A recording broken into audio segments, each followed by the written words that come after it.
Well, my name is Laurie Finlayson, and I'm a mom. I'm a librarian. I have 2 sons, and they were my pride and joy. I was very proud of both of them, am very proud of both of them. So as a mom, I worried about a lot of things. I worried about, homework and girls and drugs and all the things that kids can get into that you want to raise them to be successful. But I never worried about their hearts. So my younger son, David, decided to join the Marines. He wanted to join his whole life. It fit him naturally. And he joined when he was 23, and he was a great Marine. He was an assaultman who never missed his target. All the other kids called him the old man, and they looked up to him a lot because he was really a leader.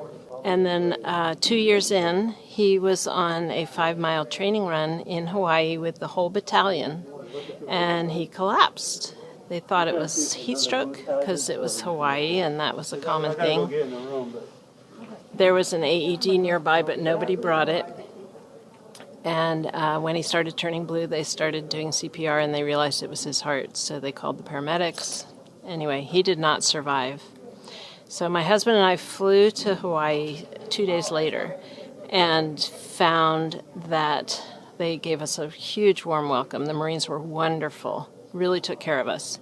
We were there for the Marine Corps ball, and it was a moving time, but we also found out the results of the autopsy when we were there, which said that his heart was large because he was a Marine and an athlete, but it was normal. So we said, well, it must have been an electrical problem. Let's see the EKG. And we were absolutely shocked to find out that he had never had an EKG. And I remember saying, you mean they go through 3 days of medical when they join the services and they don't do an EKG for their hearts? They don't check their hearts? So that kind of started a seed in our minds of something maybe we could make a difference and do. So afterwards, I started doing some research, and I learned a lot about sudden cardiac arrest that I hadn't known before. I didn't really realize that it was different than a heart attack.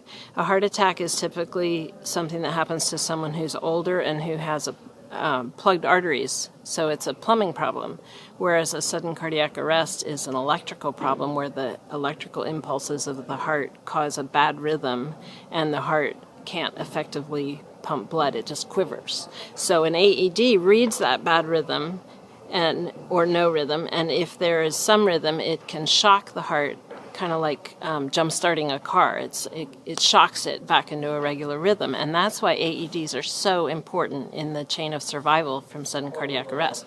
The other piece that's really important is when someone collapses, you have to start CPR right away to keep the blood flowing so that they don't have brain damage, and you can keep them alive by pumping their heart for them, essentially, until an AED can get there. So one of the things we've learned is that sudden cardiac arrest is the leading cause of non-traumatic death in the military, and specifically among recruits in training. Now, it's the leading cause of death across all kinds of populations, so that's not really a surprise. But what is surprising is that they don't check their hearts more thoroughly. They just listen with a stethoscope and ask a family history questionnaire. And I know my son, his family history had no early deaths. He got dizzy when he was 12, when he would stand up, but I don't think he even remembered that, and I don't really know if it related to anything. And he wanted to be a Marine. He's not going to say he had dizzy spells when he was 12. He wanted to be a Marine, and as you know, they're the toughest of the tough, and they push through, and he pushed through. He ran himself to death. So I don't know what was wrong with his heart, but there were 600 people running, and he's the only one who died. Myra is also a Gold Star mom, and she was the president of the Washington State Gold Star Mothers, and she was bringing me a special basket and a lot of hugs and a lot of understanding and some good advice. So that was when we had met before, but first really connected. When we both joined that club that nobody wants to join. Yes. Yes. So Myra's son died in Iraq. He was killed in action and has a Purple Heart. Stephen Rintamaki. He's a very special guy. But Myra, why don't you tell us about how you came up with the idea of what evolved into the Lionheart Heroes Foundation. Sure.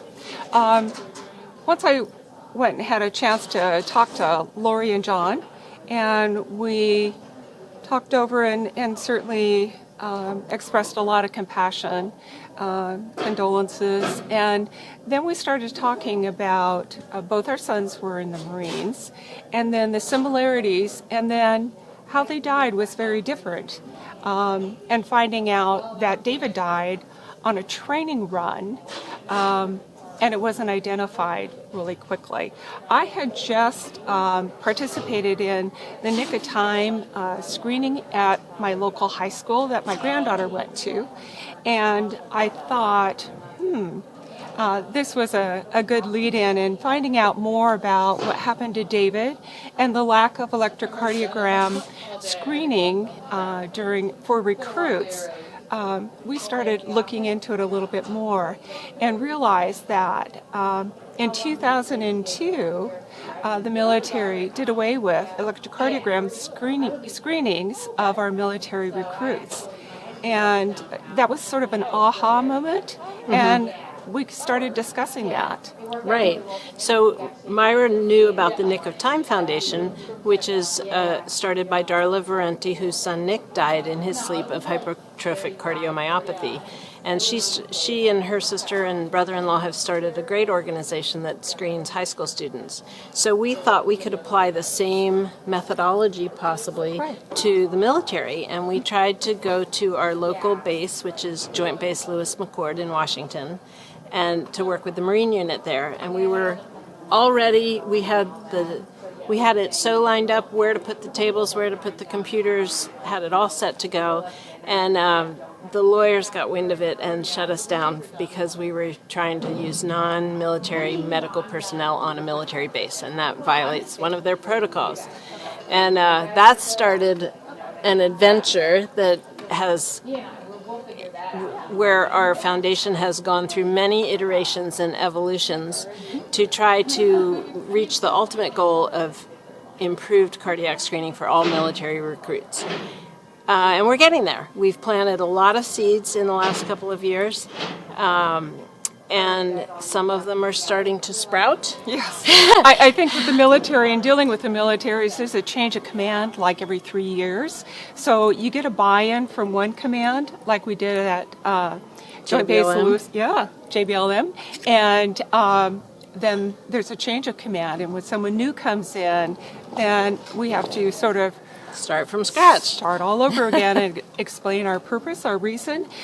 We also added in when we that was a little blow to our sort of initial, when we could not implement that cardiac screening at Joint Base Lewis McChord, we decided what else can we do to help save lives in our military.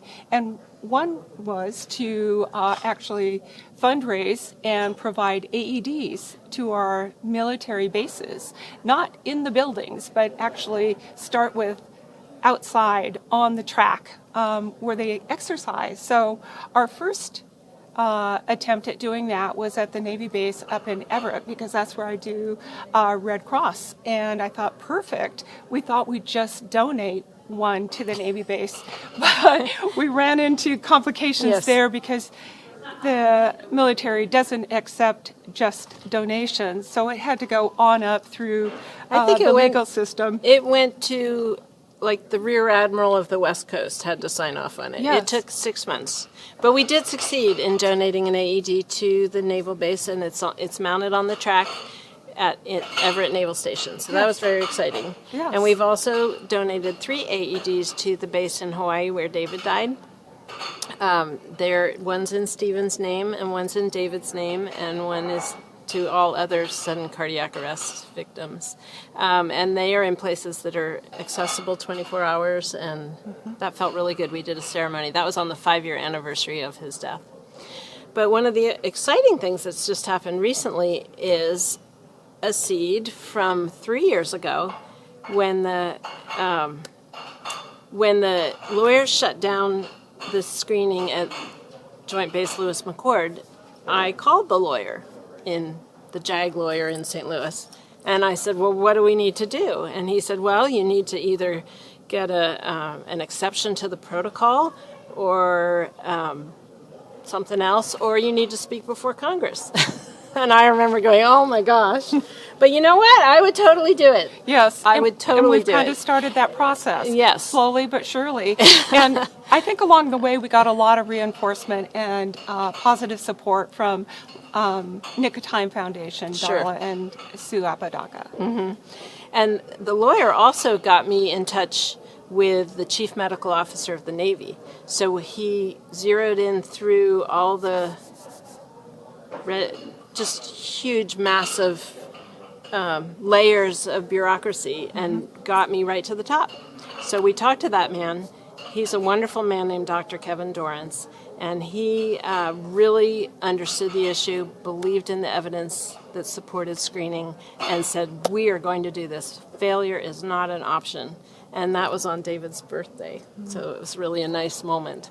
So he worked very hard. We had all kinds of plans that, long story short, didn't work out because of one kind of red tape or another. But he has since retired from the Navy and has started his own private business and is still working the issue. So we're very excited to see how that's going to lead. We think there's going to be some impact. I think impact it really is on one build some base. bridges Yes. along the way, and then one person talks to someone else, and Laurie gets another email, and building more bridges as we're going along. And that has, I think, given us a lot of hope for moving forward and hopefully eventually getting the military to actually implement electrocardiograms during the recruitment process, yes. I know the Marines in 1 year expect 35,000. That's just the Marines. So you have the Air Force, the Army, the Coast Guard, the Navy. So there's a lot. And they all go through MEPS. MEPS is Military Entrance Processing Station.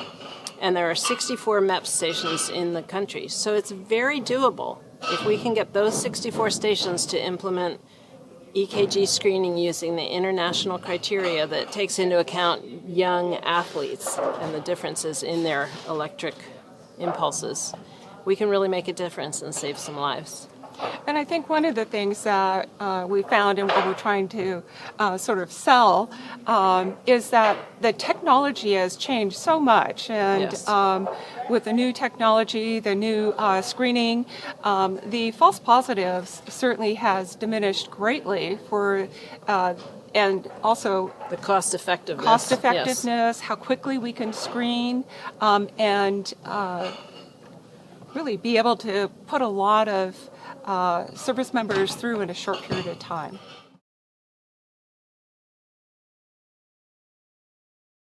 The kids come in, they get their blood pressure taken, they get an EKG, they have their height and weight taken, they learn CPR and how to use an AED, they meet with a cardiologist, and if there's any kind of concern, they get an echocardiogram right on the spot and then meet again with the cardiologist. So that's in 1 day. So it's a pretty efficient system. I don't think it would look exactly like that in the military, but there are ways to make the logistics work in their setting. And that's what we would like to see happen. Yeah. Also, the kids are asked, or their parents can fill out a history form that takes into consideration family history or genetic predisposition to certain maybe cardiac disorders, and history of whether or not there's been electrical events or hypertrophic cardiomyopathy identified in the family. So that's all taken into consideration along with the actual screening day. One of the things we've run into in the military, especially in David's case, is in Hawaii, most people fall from heat stroke or something like that. It's important, wherever you go, if someone collapses, think heart first. Because if you start CPR and it's not their heart, they're going to wake up and you'll know.